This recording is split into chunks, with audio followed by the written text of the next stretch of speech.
రీచా ఘోష్ జీవిత చరిత్ర. రీచా ఘోష్ పశ్చిమ బెంగాల్కు చెందిన భారత మహిళా క్రికెట్ జట్టు వికెట్ కీపర్, బ్యాటర్. ఆమె సిలిగురిలో జన్మించారు.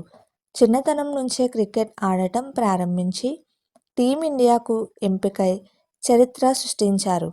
ముఖ్యంగా మహిళల ప్రపంచ కప్లలో అద్భుతమైన ఇన్నింగ్స్లు ఆడి రికార్డులు బద్దలుగొట్టారు. ఆమెకు పశ్చిమ బెంగాల్ ప్రభుత్వం డీఎస్పీ పోస్ట్ నగదు బహుమతితో సత్కరించింది.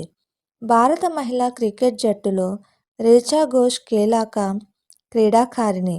రీచా ఘోష్ వికెట్ కీపర్ మాత్రమే కాదు, తన విధ్వంసక బ్యాటింగ్తో మ్యాచ్ను మలుపు తిప్పగల సామర్థ్యం కలిగిన హార్డ్ హిట్టింగ్ బ్యాటర్ కూడా. దక్షిణాఫ్రికాతో జరిగిన మహిళల వన్డే ప్రపంచ కప్ మ్యాచ్లో 94 పరుగులతో అందరి చేత శభాష్ అనిపించుకుంది. ఈ మ్యాచ్లో భారత్ ఓడిపోయినప్పటికీ రీచా ఘోష్ ప్రదర్శన అందరినీ ఆకట్టుకుంది. ఈ క్రమంలో ఆమె తన పేరును రికార్డు పుస్తకాల్లో లిఖించుకుంది. మహిళల వన్డే క్రికెట్ ఫార్మెట్లో 8వ స్థానంలో బ్యాటింగ్ చేస్తూ అత్యధిక పరుగులు చేసిన ఉమెన్ ప్లేయర్గా రీచా ఘోష్ నిలిచింది. పశ్చిమ బెంగాల్లోని సిలిగురిలో జన్మించిన రీచా ఘోష్ టీమిండియాకు చేరుకోవడానికి చాలా కష్టాలను ఎదుర్కొన్నారు. 18 సంవత్సరాల వయసులో రీచా వన్డే ప్రపంచ కప్ జట్టులోకి తొలిసారి ఎంపికైంది. అప్పటి నుండి ఆమె ఎప్పుడూ వెనక్కి తిరిగి చూడలేదు. రీచా ఘోష్ తండ్రి మనబేంద్ర ఘోష్ క్లబ్ క్రికెటర్, కోచ్. ఆమెను క్రికెట్కు పరిచయం చేసింది ఆయనే. రీచా ఘోష్ నివసించిన చోట మహిళల క్రికెట్ పట్ల పెద్దగా క్రేజ్ లేదు.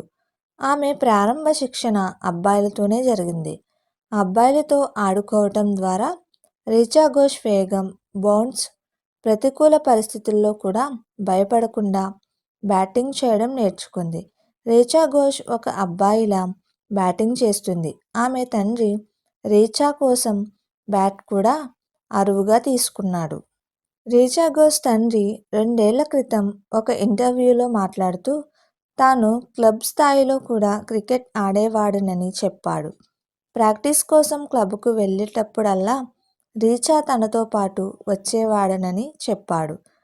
తమ పిల్లలకు క్రికెట్లో శిక్షణ ఇవ్వడానికి ప్రజలు క్లబ్కు వచ్చేవారు.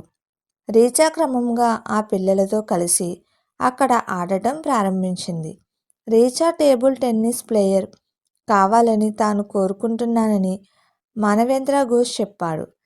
రీచా నివసించిన నగరంలో బాలికల కోసం క్రికెట్ అకాడమీ లేదు. అందుకే అతను ఆమెను టేబుల్ టెన్నిస్ అకాడమీలో చేర్పించాడు. కానీ రీచా దాన్ని ఆస్వాదించలేదు.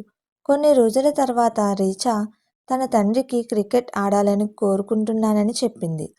ఆమె తండ్రి ఆమెను కొన్ని రోజులు క్లబ్కు తీసుకువెళ్ళేవాడు. రీచా తన తండ్రికి క్రికెట్ కూడా చేయాలనుకుంటున్నానని చెప్పినప్పుడు ఆమె తండ్రి ఆమెను శిక్షణ కోసం కోల్కతాకు తీసుకువెళ్లాలని నిర్ణయించుకున్నాడు. కోల్కతాలో అమ్మాయిలు, అబ్బాయిలతో పాటు శిక్షణ పొందారని మానవేంద్ర చెప్పారు. రీచా కూడా బెంగాల్ క్రికెట్ అసోసియేషన్ శిబిరంలో నివసించడం ప్రారంభించింది. అయితే మానవేంద్ర ఆమె భద్రత గురించి ఆందోళన చెందాడు. అందువల్ల అతను తాత్కాలికంగా తన వ్యాపారాన్ని వదిలి తన కుమార్తెతో కోల్కతాకు వెళ్ళాడు. తర్వాత రీచా తండ్రి కోల్కతాలో పార్ట్ టైం అంపైర్గా పనిచేయడం ప్రారంభించాడు.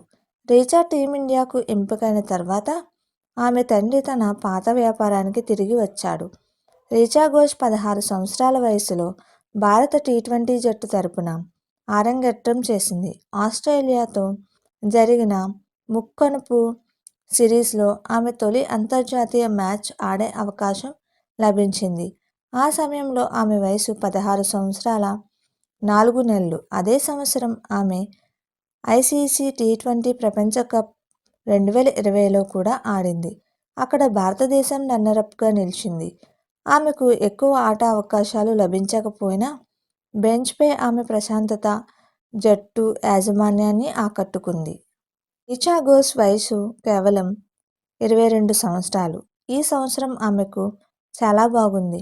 దక్షిణాఫ్రికాపై 94 పరుగులతో రీచా ఓడిఐ ప్రపంచ కప్ చరిత్రలో 8వ స్థానంలో అత్యధిక పరుగులు చేసిన క్రీడాకారిణిగా కొత్త రికార్డును సృష్టించింది. మీకు మా వీడియోస్ కనుక నచ్చినట్లయితే ఇలాంటి మరెన్నో విషయాలు తెలుసుకోవాలనుకుంటే డూ సబ్స్క్రైబ్ టు సమాజం ముచ్చట్లు.